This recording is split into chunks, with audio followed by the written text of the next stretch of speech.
Hey guys, welcome back to Frequently Asked Questions, guys. And in today's video, I'm going to be showing you how to transfer money from a Facebook Pay, which is also known as Meta Pay, to your Cash App account. It's really easy and simple. I'm going to show you how to do this step by step, guys. So first things first, guys, what you need to do, of course, is you need to open up the Cash App on your phone and make sure you're actually logged in.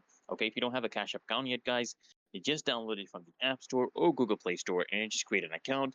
And next, guys, what you need to do is you need to, go ahead and open up the Facebook or Messenger app on your phone where you have linked Facebook Pay, okay, which is basically MetaPay.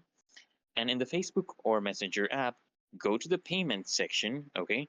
This can be typically found in settings or payment settings. And what you need to do now, guys, is you should see basically your Facebook Pay balance. So if you want to transfer money to Cash App, you want to tap on a transfer or withdraw and then just select a bank account as the transfer option, okay? Now in Cash App, you want to make sure that you've linked, your bank account, which is connected and verified. And once your bank account is linked to Cash App, guys, it will automatically show up as an option in Facebook Pay.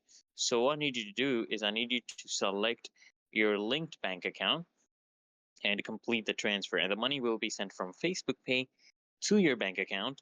And once it arrives, you can transfer it from your bank account to Cash App. Okay.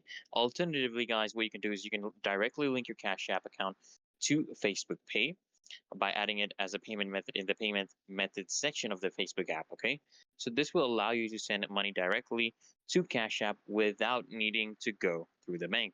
And that's it, guys. You have successfully transferred money from Facebook Pay to Cash App. So, guys, if this video helped, guys, consider smashing that like button as well as subscribing to Frequently Asked Questions. And I'll see you guys next time.